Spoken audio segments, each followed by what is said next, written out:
Aujourd'hui à l'émission Attache tes bottes, on est à pâtisserie Julien Boulanger. Puis le défi quand même relevé, j'ai jamais bien fait de pâtisserie dans ma vie.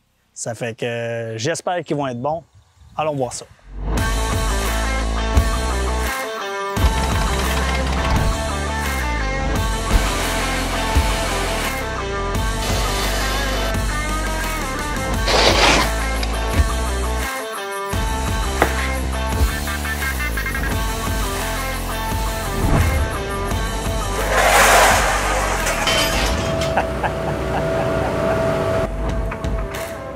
Alors, on est présentement dans la cuisine à Julien. Salut Julien. Salut! Ça va bien? Oui, toi? Yes. Aujourd'hui, Julien, je suis prêt à me faire former à faire des biscuits, je pense. Ouais, on va faire des biscuits pour commencer, puis après ça, on va faire une petite meringue italienne là, pour des tartelettes. Parfait. Des biscuits à quoi? Faire biscuits triple chocolat. Ta mission pour commencer, ça va être de mettre 227 g de beurre coupé en petits cubes dans notre bol.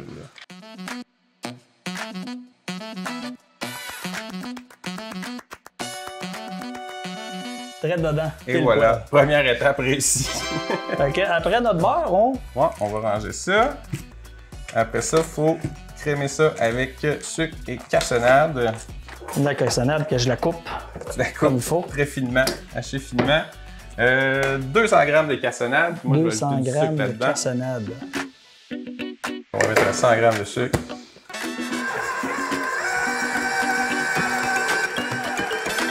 Et on voit que ça commence à prendre d'un pain comme ça, là. Ouais. Ça sent bien pas pire. Et voilà, c'est beau. On va ajouter 2 œufs là-dedans. Avec le moins de coquilles possible. Ouais, hein?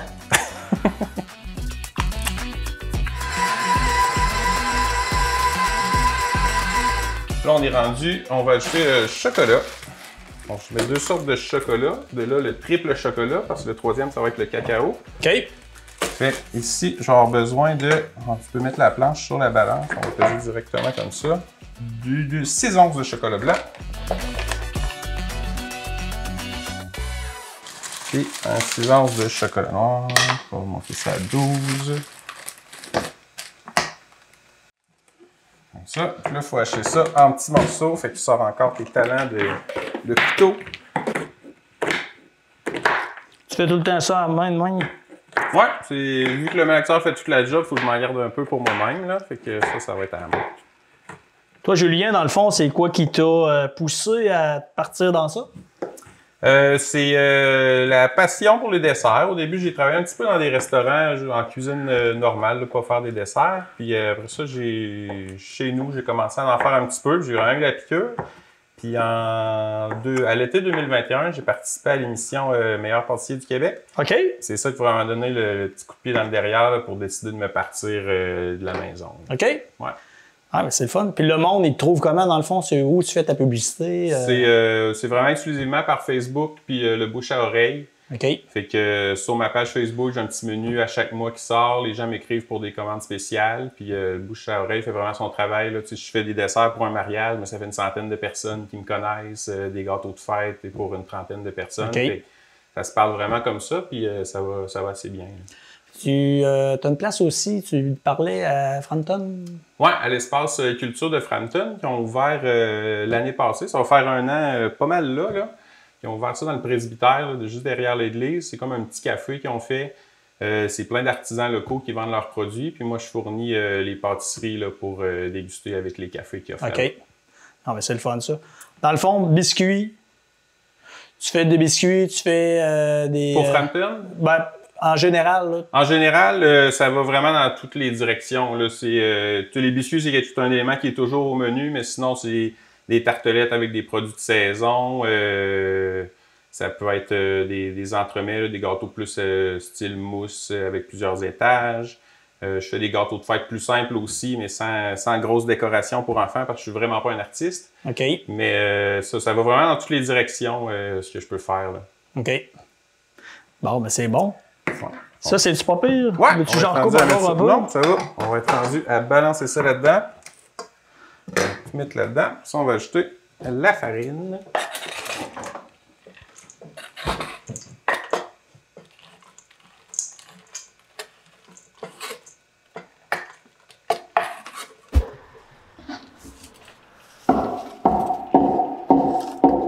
Fait que là, j'imagine que, Julien, si tu as sorti la farine, on est rendu à mettre de la farine. Exactement. Ah. Excellente déduction. Fait qu'on va mettre un 345 g de farine. OK.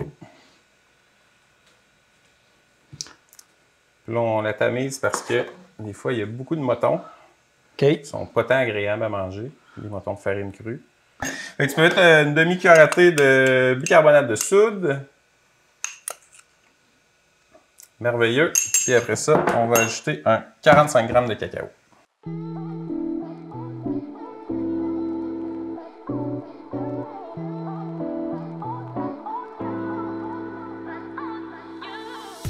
Fait que toi, ta passion, Julien, elle sort de où, ça? Ça sort de où, cette passion-là? C'est ma première job d'étudiant quand j'avais 15-16 ans. J'ai été plongeur dans un restaurant. OK. Puis je voyais le cuisinier faire de la pâtisserie, puis je regardais tout le temps un peu de loin qu'est-ce qu'il faisait, puis ça m'intéressait beaucoup. Puis à ce moment-là, j'ai commencé à en faire pas mal à la maison. Puis ensuite, j'ai travaillé dans 2 autres restaurants à Sainte-Marie. OK. Fait que j'ai vraiment eu la piqûre pour la cuisine. Puis ça s'est tassé tranquillement plus vers la pâtisserie. Puis ça, quand j'ai fait l'émission à l'été 2021, meilleure pâtisserie du Québec, c'est là que ça m'a vraiment donné le petit kick là, qui me manquait pour décider de me partir de la maison. On va être rendu à mélanger tout ça, puis ça va être terminé. Fait que toi, Julien, dans le fond, tu fais ça à temps plein? Tu fais que de la pâtisserie tous les jours ou... Non, je fais ça à temps partiel. Dans le fond, je suis aussi enseignant en anglais au primaire. OK. Puis, j'ai une tâche qui tourne autour de 50-60 %. Fait que le reste, je comble avec la pâtisserie de la maison. OK. Veux-tu grossir ça à un moment donné ou... Ouais, mon but, là, ce serait vraiment de tomber dans la pâtisserie à temps plein, m'ouvrir une petite boutique, là, avoir pignon sur rue, quelque chose un peu style café avec une belle offre de pâtisserie. Ah, ça serait le fun, ça. Ouais. Donc là, on va le mettre au froid parce que la pâte est assez collante, elle ne se travaille pas super bien. En réfrigérant, le beurre va se solidifier, puis ça va être pas mal plus facile de faire nos boules de biscuits. Bon, pas de trouble. Puis en attendant, on fera d'autres choses. Exact. On va mettre ça au froid. Fait que Julien, pour la deuxième partie de l'émission, on fait quoi? On va faire une meringue italienne pour venir terminer des petites tartelettes au citron que j'ai préparées avant. OK. Une meringue italienne. Ouais. Il y a 3 types de meringues. Il y a française, italienne, suisse. Là, on y va avec l'italienne. OK. Fait qu'il n'y en a pas. La chinoise, il n'y en a pas. Il n'y en a pas. Peut-être qu'il y en a, mais je ne la connais pas. Bon, ben OK. Fait qu'on on commence ça comment, Julien? Ça va me prendre 3 blancs d'œufs. Juste des blancs, hein? Juste des blancs, avec 0 jaune dedans. 0. Sinon, la meringue, elle va pas lever. Hein? C'est beau à voir.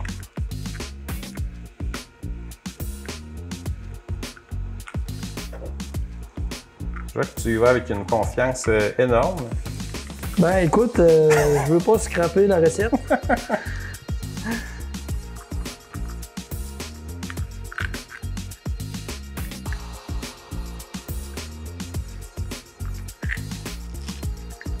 Je pensais jamais faire ça un jour. Moi, j'aime bien jaune. On va mettre ça tout de suite pour pas prendre de chance. On va mettre de blanc dans nos... Ça en prend combien déjà? Ça va prendre un 3e. Un 3e.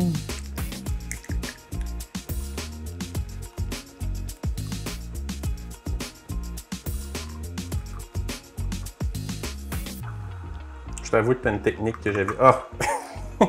Une technique que j'avais jamais vue avant. Pour vrai? Ouais. Ça veut pas dire qu'elle est bonne, par exemple. Non, ouais.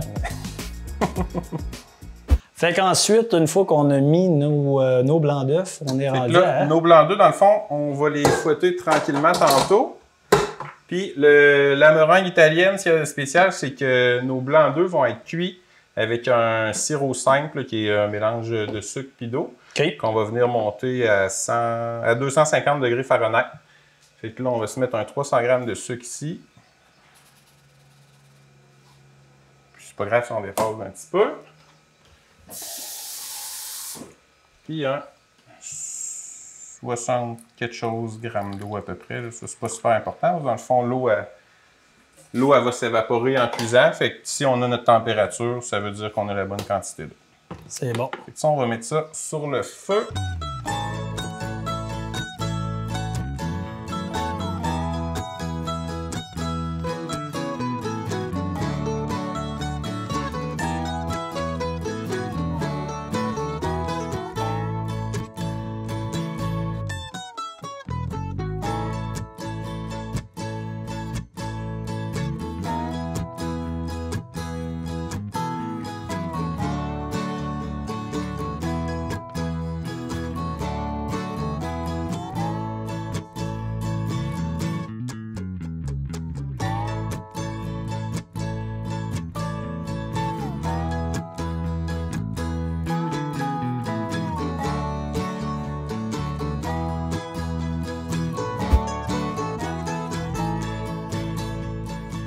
Là, c'est le temps de faire des petites boulettes. Ouais, notre pâte a refroidi, fait que là, ça serait le temps de faire nos boules de 130 grammes. 130 grammes.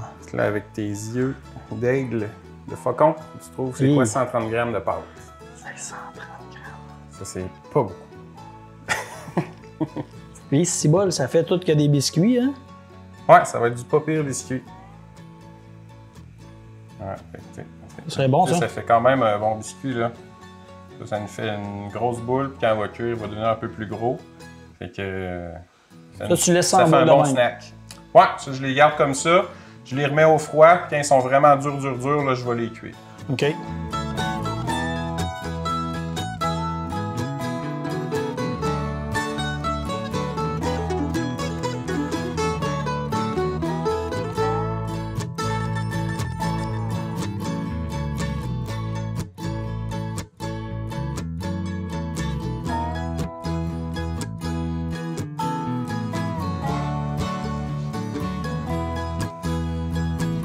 Travail, ça.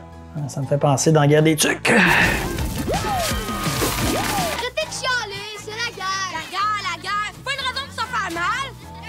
Hey, moi, j'avais un de mes cousins là, qui mangeait la boîte de biscuits au complet.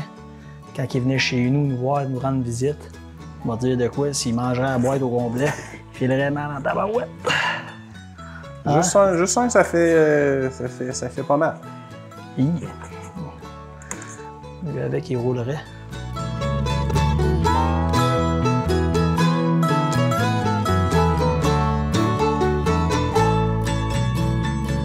Fait que Julien, ça a été un plaisir de faire des biscuits avec toi. Ben oui. Fait que si tu as besoin d'un employé à un moment donné, ben, tu m'appelleras. Yes, c'est sûr. Fait qu'entre-temps, moi, si je veux te passer une commande, c'est sur Facebook? Ouais, par Facebook, là, message privé. Il y a aussi mes coordonnées pour courriel ou téléphone, si vous préférez. J'en prends note. Merci beaucoup, Excellent. Julien. Merci. Bye-bye. Bye.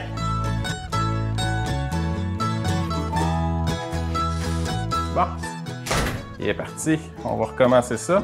Je pense qu'il n'y a pas un biscuit qui est pareil.